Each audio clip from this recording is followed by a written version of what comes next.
What's your personal butterfly effect story?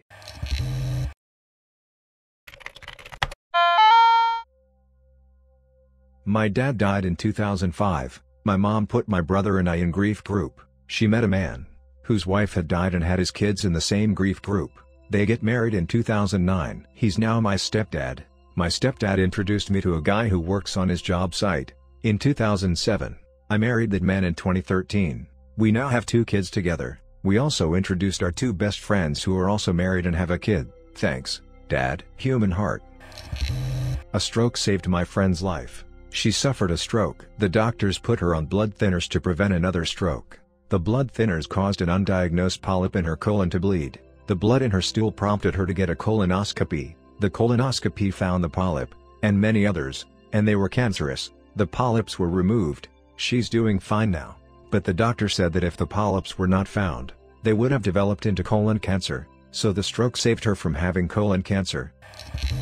Not mine but my aunt. She was always on time to everywhere. It's trauma left over from her childhood. She lived in the Bronx and worked in Lower Manhattan. That's like a 45/60ths of a minute subway ride, so she usually had to get up pretty early to get to work on time. One night, the power in her building went out. Zero idea why. To this day she lives in the same building and no one knows why / it was the only building affected. Her digital alarm had reset when the power came back on at dawn, so her alarm did not wake her up. She woke up at 7:30 a.m.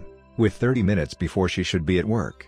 Panicking, she got ready and ran to the subway. The subway by her apartment was having maintenance issues and she got stuck for 20 minutes 3 stops away. For the first time in her life, she loves her job. She called into work sick saying she'd be in too late and would work overtime the next day. She walked back to her apartment and fell asleep. She woke up about 4 hours later when one of my other aunts was pounding on her door. She answered the door. My other aunt was hysterical because she hadn't been answering her phone. And that's how a weird electrical mishap caused my aunt's alarm clock to reset, making her late, missing her train, and avoiding being in the building next to the World Trade Center on September 11th. Edit, typo. Before I begin, I need to share 2 driving tips my father taught me. First, when stopped at a red light, always leave at least half a car length between your car and the vehicle in front. Second, when stopped like that, slightly turn the car's wheels. Both tips can help in the event a vehicle hits your car from behind. So at the time, I had 2 children, one in preschool and a 10-month-old. On Sunday night while taking the baby from her backseat car seat, I didn't feel the lock was secure enough. My then husband watched the kids while I went and bought a new one. I wanted to check the lock, so in the store's lot, I tested it in the front passenger seat. I figured when I got home, I'd remove the old car seat and put the new one in the back. Long story, I ended up driving my son to preschool with the baby in the front seat, new car seat. After dropping him off, I was stopped at a red light on a 6-lane beltway. A flatbed trailer carrying barbed wire was at 8 feet in front. My wheels were turned to the left. A metro bus, doing over 50 miles per hour, hit me from the back. My car was pushed to the left onto a green space, past the tractor trailer, through a green light intersection and around 30 feet beyond. The back of my car, a diesel Mercedes, a gift from my father several months before to replace my gas-fueled Jeep, was so compressed from the hit, it seemed to disappear. I checked the baby, didn't move her, and she was confused but fine. I was fine. The man in the tractor trailer had been thrown through the back windows, entangled in the barbed wire and dead. First responders said they expected to find me impaled and on fire. So, because of the diesel car, my father's driving tips and buying a new car seat the night before but lacking time to place it in the back, we survived an accident when the odds were against us. My friend asked me if I wouldn't mind setting up an IRC server for him. His boss had asked him to do it and he hadn't done it before but knew I'd done it recently. 15 minutes work. The server was for a client. He said it was cool if I wanted to make myself an IRC operator and hang out on the server. I was about to drop out of university. His client and his boss was impressed enough I knew Linux and could quickly implement an IRC server, so offered me a job. My first proper IT job. Made some friends on that server, one of whom I ended up starting a relationship with. 2 years later I moved to the USA to marry her. Used my experience from that first IT job to land myself a job in the USA, and that started my career here. Got my green card soon after. Now I'm a US citizen. 22 years later, we have 3 kids and are still together. Sometimes doing a favor for a friend can have very big consequences. Was in film school. I privately asked my professor about film festivals before class one day. She told me we'll talk about that later. She never did. but asked if I knew about Linda's project, a fellow student. I talked to Linda, get a job on the production she's working on, meet a musician who works at the studio, ask if he needs an assistant, basically pulls the same move my professor did, saying we'd talk about it later. But asked if I knew about this movie in town. He suggests I go down in the morning and apply. Go down at 7 a.m. Set dressers were gearing up to leave. I ask where to apply, and the boss takes me to someone in the office. Got shrugged off. As I'm leaving, that same boss asks if I'd be able to help for a day or two. Right before they jumped in the truck and left. Come in the next day. They fire someone they hated and replace them with me. Sign me into the union. Flash forward a few years and I get a text asking if I could work on set. Never done it before, and only knew my name because they looked at the roster of a period piece shot a few years prior. I was on that list, despite only working the last 4 days of the movie. They texted that list and I was the first to reply. Worked on set. My on-set career blew up from that point. Flash forward a few years later and I'm in Iceland, on top of glacier, hanging out with Chris Pratt and J.K. Simmons. All because I asked my professor if we would ever talk about film festivals. Edit, added some paragraph breaks. Per request lol. Edit 2, after reading what I wrote, I wanted to make clear that the production with Linda was a big student project. No one was paid. Also, the period piece that I was on the roster for was the movie I was told to apply for. I dropped out of film school the following year. And the Pratt/Simmons movie was The Tomorrow War, as someone asked. My wonderful 2-year-old daughter was not planned, but thanks to her, I decided to have a vasectomy. I had always had one slightly enlarged testicle due to a mountain biking accident 10 years prior. My urologist had it biopsied because it didn't look right. Turns out I had testicular cancer for an impossible to determine period of time. 4 rounds of chemo later and I'm perfectly fine. Had I not had my daughter, I would have probably had much worse results years later when it finally made its presence known via pain and had spread into my body. So my daughter technically saved my life, which is knowledge I'm sure she'll use on with great glee during her teenage years when I'm trying to punish her, or I'll wait to tell it to her on her wedding day when I make a speech. My grandmother used to take me to theater performances and encouraged me to take classes at a local community theater. I have no talent so I went backstage at 15 and started in tech theater. She challenged me that if I read Les Miserables, unabridged and give her a report on it she would pay for a trip for me to see the show in London and go see Paris. I read it. I went to London and Paris with my father for 2 weeks. This, along with my portfolio I built in that community theater, landed me into a stellar university. The story of reading Les Miserables and being rewarded with going to Europe. The university selected me to spend a semester studying theater in London. Because I spent so much time abroad, my first job out of college was a world tour with Sesame Street. I have since done a domestic Broadway tour and a short stint with Cirque du Soleil in Europe. I have been to 48 states and 30 countries doing a career I love because my grandmother had me do a book report. I met a dude in line for a Radiohead concert when I was 17. We hung out all day and he and his roommate went back to the States. We spoke seldom after that. He was one of those guys with nothing about them on the internet. No real way to get a hold of them or anything. I was young and impressionable. I wrote a poem about meeting him, not romantically. It was just nice to have a profound conversation with someone, and at that point in my life I was quite lonely and it moved me. Around 6 years later, a woman messages me on Facebook and says, when I googled this guy your poem is the only thing that comes up, and I just left my phone in his car, and he's supposed to move to Spain tomorrow. I search my Facebook photos for that day, find his roommate, add her again and tell her what's up. She says she'll get in touch. They manage to link and he gives back her phone. He cancels his trip to Spain. They're married now. My dad is 64 in 2 months. He has played soccer since he was young. He went to a dinner with his old soccer buddies and they convince him to play a match with them. He hasn't played in over 10 years. He runs every day, so he decided it was a solid adult decision. 10 minutes and he gets kicked in the calf and comes off. 1 hour later he leaves, passes out in the parking lot. He thought he just tripped and fell, drives home and tells my mom his leg is sore. 30 minutes later he is breathing like someone who has the wind knocked out of him. Late night ER visit, they find he has a burst vein in his calf. Can't understand the pain in his chest or bad breathing. Runs on bloods. He has a clot in his lung. Doc says it was there for a while and had he not come in, he may have just not waken up one morning. Unfortunately his man brain just sees his decision to play footy as a life-changing decision and not the stupidity that it was. Back in the MySpace days, I found out one day that you could set GIFs as your profile picture. I like penguins. Found a dancing penguin and it became my permanent pic. The dancing penguin caught the attention of someone who messaged me to compliment it. She also likes penguins. We became close friends nearly immediately. Long story short, nearly every major event in her life she attributes to knowing me. She first moved out of her parents' place to live with my sister in another city. She met her first husband there, had her daughter. She got a divorce and she eventually got remarried to one of my best friends who had been in love with her since I'd introduced them. They are all three, her, my friend and her daughter, disgustingly happy. Dancing penguin gifts change lives. I used to work as a delivery driver at a restaurant. I made pretty good money for a college student, so I didn't want to leave. The owner's son had a major cocaine problem, so he would come into the restaurant every day and treat the cash register like his own personal piggy bank. After about 6 months of him taking $2 to $300 from the till every day, the restaurant went out of business very suddenly. I needed money, so I applied for a fast food job just to hold me over until I could find something better. I met my wife at that fast food restaurant, and we now have 4 kids. So in a sense, if the old restaurant's owner's son never snorted that first line of cocaine, my kids wouldn't exist. My dad has Crohn's disease and he was having a flare-up.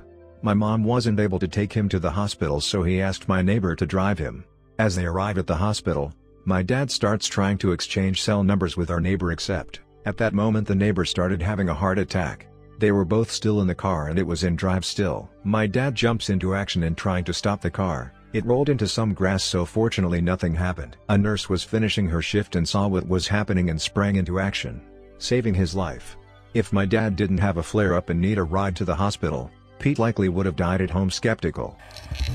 I picked a book off a bookshelf, largely at random, off a bookshelf when I was 15. Got my best friend into the series. Years later, while in med school, he meets a girl through the series fan group and thinks I might be interested in meeting her. That girl and our children are sitting in the living room right now, each reading our own thing.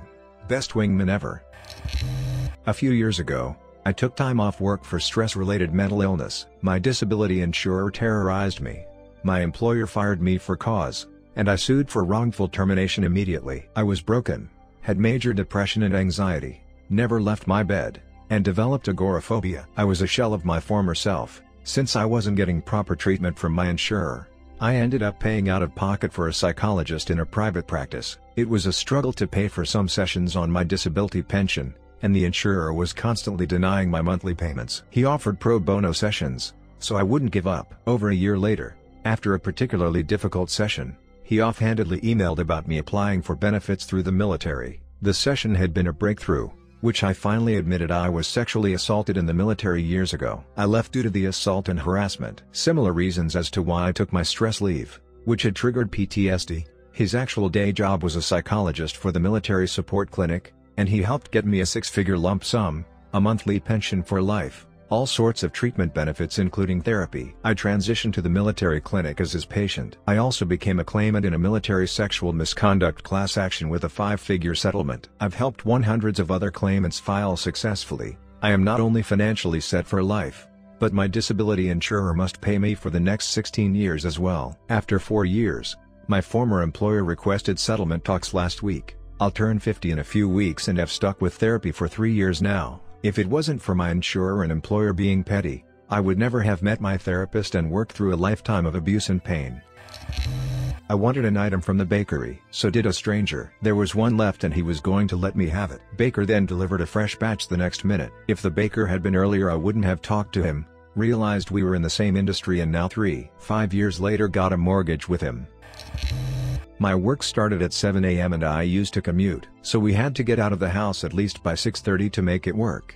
That morning my baby was extra fussy and poopy, so we had to change them twice before we left and clean up poop damage, which meant that we left the house much later. We got stuck in the traffic on the on-ramp. After seating in the traffic for 40 minutes, I managed to turn around and take surface streets to the next on-ramp. Got to work way later than usual. During my break I read the news that a huge-ass semi swerved into income traffic on the freeway, swiping a bunch of cars on going both directions. If we left the house on time, both partner and I would have ended up in that crash. Poops for the win. I met my wife through a mutual friend. That mutual friend and I both play the same LARP. I got into that LARP via a different friend in 2008. I met that friend when I was 6 years old. If I had not met that friend when I was 6 years old, I may never have gotten into that LARP, never would have met the mutual friend, and thus would have never met my wife. Me and a friend run into a NBA player at the mall. My friend tells the player he's his favorite player, but not his role model. He tells that player that his dad is his role model. The player says that's great and give us autographs. A few years later, that NBA player has commercials where he says basketball players aren't role models but parents should be. Some cunt hate a bat and my life hasn't been the same since. I had an internship in the summer of 2007. There were 15 of us, 12 guys and 3 women. Naturally, the women got a lot of attention from the guy interns. I became pretty friendly with one in particular, but was too shy to make a move. Towards the end of the summer, 2 of the 3 intern women here having a party on the same night. One of them was having a party where it seemed most of the guests were her fellow interns. The other party was being thrown by the one I was friendly with. It was her 20th birthday, so pretty much all the guests were her friends outside of the internship, but she told me and a couple others that we could stop by if I wanted. That wasn't my plan. The plan was to go to the party made up of mostly interns so we could get drunk together. But unfortunately my only connection with any of those guests was their phone numbers, which were stored in my phone. I accidentally left my phone at the office we were interning at, and suddenly had no way to contact any of them. I didn't know where this party was or how to get a hold of any of the guests. I did however have access to the other girl. We had become Facebook friends, the only one from the internship I had become friends with at that time, and I knew I could message her. So from my house I went on my computer and messaged her about her party. After an hour she responded and gave me the address. I figured since I had no way of getting in touch with the guests from the other party, I might as well go to this one. So I went. That was 15 years ago. Tonight, I'm going out after work, so I'm going to call her and tell her I'll be late. Our kids will likely be in bed by the time I get home, so I'll have her give them a kiss for me.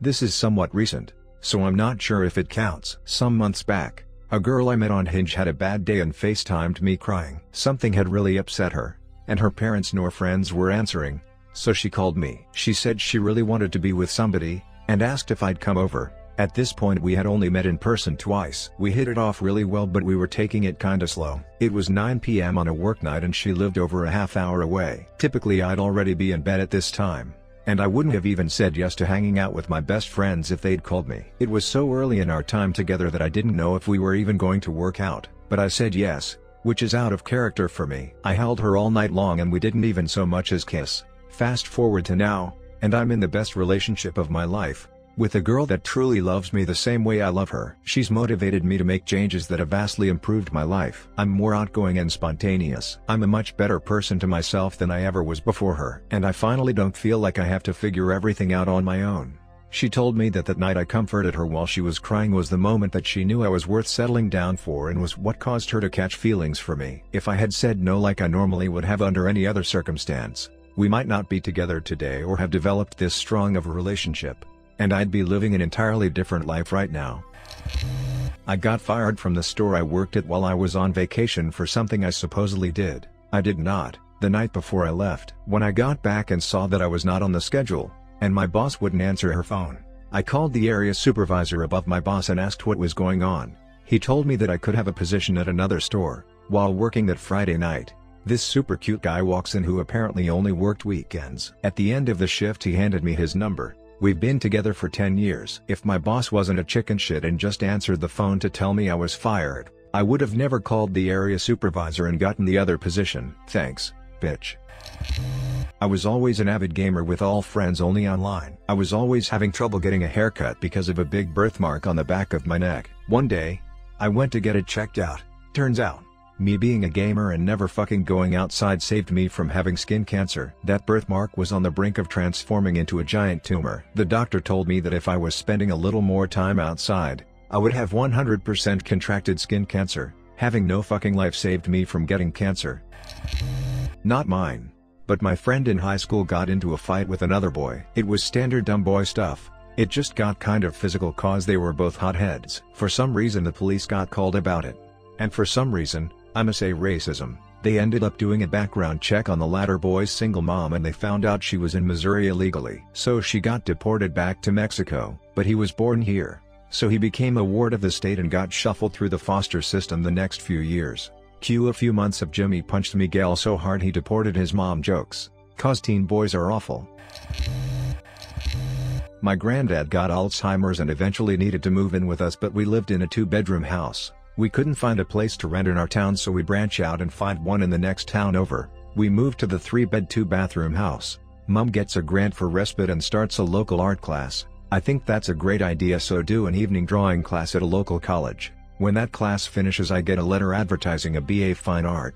I decide to check it out. When I'm printing out a drawing I did to take with me, the printer won't communicate with my laptop, so I use my phone and print one with a watermark from mine and my mom's art page. The teacher asks about the name and I say it where we both post our art. She asks why my mom isn't interviewing too. I say I don't know. Ask her. Mom thinks about it and we both decide to go for it, but do a foundation course first. Mom gets into the local campus for her foundation but I don't, so I go to one further away. COVID hits 6 months and so the rest of the course is from home. We both pass and are now in the same class for the BA. If I wasn't exactly as wrong as I was about the time of one of my final exams in college, I never would have met my wife. Thought the exam was 5 p.m. It was at noon. So I showed up to a dimly lit building with no students in it. And I started freaking out. My junior year I was on academic probation, and needed at least a C+ on this exam to stay in college. I looked through my phone for any contacts that I had in this class, and was coming up short, so I was trying to get a hold of someone who was friends with a girl in the class as a last desperate act, when I walked right into some guy and knocked the shit out of his hands. It happened to be my professor, who had the last of his belongings in his hands, ready to finish loading up his car and heading back to Canada for the winter break. My grade was entered as an F since I hadn't shown up for the exam. He gave me 15 minutes to take the test in a damn broom closet. But I did well enough to get a B in this class and stay in school. If I hadn't stayed in school, I would have had to move back home and pick up whatever shitty full-time job I could find that would hire a college dropout. I wouldn't have moved to the city I'm in now, where I met my wife. I also wouldn't have as close of friendships with most of my friends from college, and wouldn't have had nearly as much fun in the last 10 years. All because I showed up exactly late enough to bump into my professor, but not so late that he was gone. Or so early that I didn't find him and given up. A little less subtle than you would expect. But my grandfather survived a firing squad after World War II. If he didn't, I wouldn't exist. Instead of team sports, my dad decided to take up martial arts as a kid. He got really good at it. So good, he was considered unofficial security at his summer job at a theme park. One day, a creep was spotted taking photos of girls in wet t-shirts getting off a water ride. The park tells Dad to get a hold of him until official security arrives. Creep spots Dad coming towards him and takes off. Dad follows him until there's a fork in the road. He decides to go right and radios security to check left. Dad reaches dead end without finding Creep. Asks girl at game stand if she saw him. The girl at the game stand was my mom.